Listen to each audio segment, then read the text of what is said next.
자 봅시다. 정재따님, 착한 실손이란 뭔가요? 두 실손 같은 거 아닌가요? 설명 부탁드릴게요라고 하셨어요. 우리 정재따님, 2017년 3월까지 가입한 실비 중에 1년 단위 갱신되는 실비는 있어요. 2017년 4월부터 가입한 실비 중에서도 1년 갱신이 있어.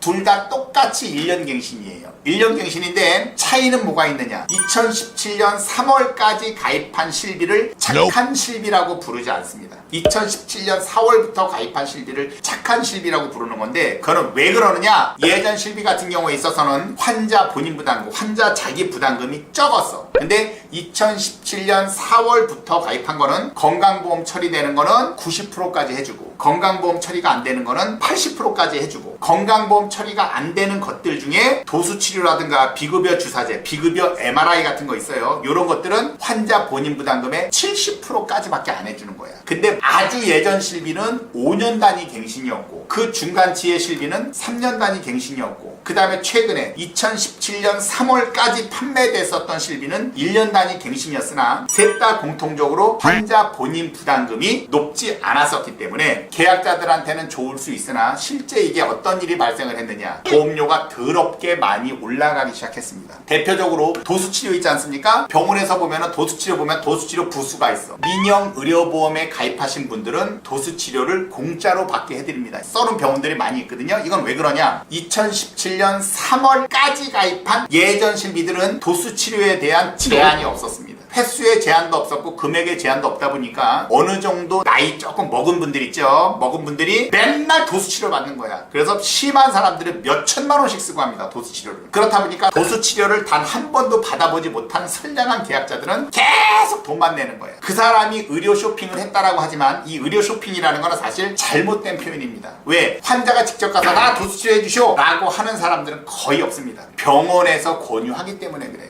왜 권유한다? 도수치료는 비급여 대상이에요. 건강보험에서 따로 해주지 않는단 말이에요. 그러니까 환자 본인 부담금으로 하다 보니까 병원에서 수입이 되는데, 아무리 환자가 돈을 10만 원을 냈다라고 하더라도 민영의료보험에서 가입한 거에서 대부분 다 해준단 말이에요. 5천 원이나 만 원 빼면 다 해준단 말이에요. 그러니까 병원에선 좋고 환자 본인 입장에서는 5천 원이나 만 원만 내면 10만 원짜리 도수치료를 그냥 공짜로 받을 수 있는 거란 말이야. 그렇다 보니까 2017년 3월까지 가입한 사람들 중에 도수치료를 받기 위해서 병원에 간 사람이 엄청 많아. 그러니까 아까 말씀드렸잖아. 2017년 3월까지 가입한 선량한 계약자들은 계속 돈만 내야 돼. 근데 반면에 2017년 4월부터 가입한 사람들은 도수치료가 횟수 제한, 금액 제한이 있습니다. 그렇다 보니까 어떻게 됐다? 웬만하면 안 가는 거야.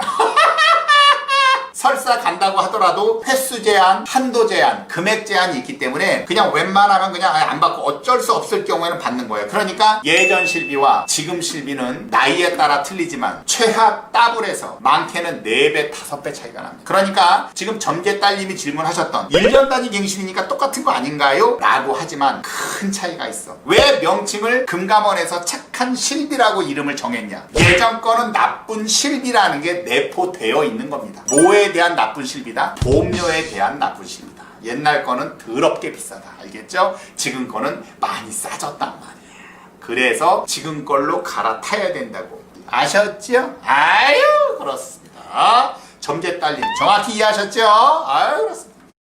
자, 우리 하이서리님, 좌측, 우측, 수근부, 삼각, 섬유골, 연골, 복합체, 파열 및 척골 단축술을 한 달 반 차이로 수술했습니다. 그런데 보면서 동일 질병으로 본다고 입원일을 합쳐놓았습니다 라고 했어요. 다 개소리예요. 이거 각각의 수술이고 각각의 질병이기 때문에 입원비도 합산해서 하는 거 아니에요. 각각 받을 수 있어요. 알겠죠? 근데 이게 지금 애매한 게 있어. 이거 만약에 생명보험이잖아? 그러면은 3일 초과 1일당이란 말이야. 그래서 A라는 질병으로 4일 입원을 했고 B라는 질병으로 4일 입원했다. 그러면 이게 어떠한 불상사가 초래되느냐? 하루하루밖에 못 받습니다. 이건 서로 다른 질병인데 하루하루밖에 못 받아. 왜? 새로운 질병은 3일 초과 1일당이기 때문에 4일째를 1일로 계산한단 말이야. 그래서 A라는 질병으로 4일, B라는 질병으로 4일이면 요거는 하루하루치밖에 안 나온다. 이건 오히려 동일 질병일 경우에는 합산해서 나올 수 있다. 근데 수술을 각각 했으면 이건 수술비는 각각 지급해야 됩니다. 알겠죠? 아유, 그렇습니다.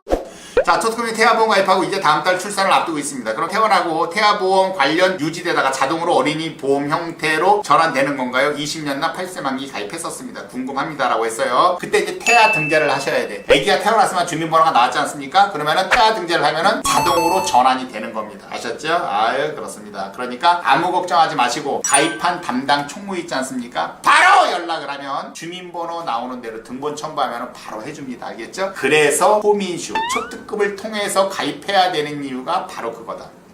저기 혹시 교보 생명의 CI 보험 중 2015년에 질병 2011년 상해 이렇게 따로따로 실비를 가입했었는데 웃어서 죄송합니다. 이런 경우는 대부분 왜 그러냐? 2015년도에 원래 가입을 할 땐 질병 입원 의료비, 질병 통원 의료비 또는 상해 입원 의료비, 상해 통원 의료비 요 네 가지를 원래 한꺼번에 넣어서 써야 됐거든. 왜? 생명에는 상해 의료 실비가 없었기 때문에 그렇습니다. 넣어서 써야 되는 건데 그때 빼먹은 거야. 아시겠죠? 그때 빼먹은 거야. 그런 경우가 가장 많고 두 번째는 어떤 경우가 있느냐? 질병 입통원 의료비, 상해 입통원 의료비를 넣으려고 했으나 손해보험에 가입되어 있는 상해 의료실비가 있다 보니까 이걸로 해! 라고 해서 상해 입통원 의료비는 잘하는 척해서 일부러 빼는 설계사가 있어요. 즉 머저리 같은 설계사죠. 그렇다 보니까 2015년도에는 질병 입통원 의료비가 있었고 2017년도에는 상해 입통원 의료비를 따로따로 넣어서 가입을 했는데 2015년 질병만 전환 실비가 안 되나요? 라고 했어요. 질병만 전환 실비는 가능합니다. 상해 입통원 의료비도 이거는 전환이 가능합니다. 딱! 상해에 따른 그 3대 특약이 있어. 아까 비급여 치사제, MRI, 도수치료 이거는 못 들어가는 겁니다. 자, 결론적으로 뭐냐? 우리 남박씨님은 이걸 그러면은 초특급님 이 실비를 어떻게 해야 됩니까? 라고 만약에 생각한다 그러면은 그건 잘못된 생각이다. 왜? 실비가 어디로 들어가 있든 상관없이 CI 보험을 2개를 가입했다라는 거는 일반 사람은 모르지. 우리 남박씨님 뭐 모르잖아. 어떻게 알아? 그게 이렇게 되는지 어떻게 알아? 설계사 말만 듣고 한 거 아니야. 이거 2개를 또 가입한 거야. 잘못 가입했어. 이거 또 눈탱이 또 맞은 겁니다. 가능한 한 둘 다.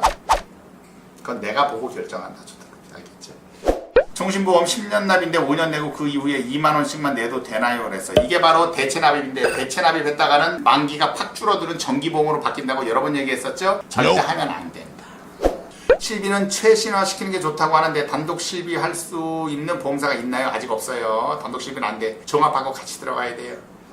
우리 김수현님, 초특급이 착한 실비 전환할 때 고지 의무를 찾아보니 정신과 이력, 요통, 요축 이런 게 있던데 급여 보장 내역에 보니까 한의원에서 침투를 받았는데 질병보다가 요통으로 되어 있더라고요. 진짜 많이요. 전환이 가능한 거예요. 무조건 가능해요. 옛날에는 암하고 신경계 질환 같은 경우는 아예 전환 안 해줬거든요. 지금은 삼성 같은 경우는 암 진단을 받아도 전환해 주더라고. 회사마다 약간 케바케. 케이스 바이 케이스니까 그걸 꼭 물어보셔라. 알겠죠? 아이, 그렇습니다. 우리 새색시님 어서 들어오세요. 골절보험, 뇌혈관 진단금, 치매보험. 치매보험, 침해가 아니라 치매. 간병인보험 꼭 넣어야 하나요? 라고 했어요. 새색시님, 이거를 넣을까 뺄까 넣을까 뺄까 넣을까 뺄까를 계속 고민하지 않습니까? 이거는 내가 항상 뭐라 그랬어? 보험을 로또로 바라보는 거다. 골절 진단비가 2,500원인데 아이씨 이걸 내가 넣어야 돼 말아야 돼. 지금까지 살면서 한 번도 골절 안 됐는데 2,500원이면은 1년이면은 얼마야? 3만원이죠. 1년이면은 3만원, 10년이면 30만원, 20년이면 60만원인데 골절 진단비가 30만원이야. 그건 내가 뼈가 2번 부러져야 본전인데 살다가 뼈가 2번 부러질까?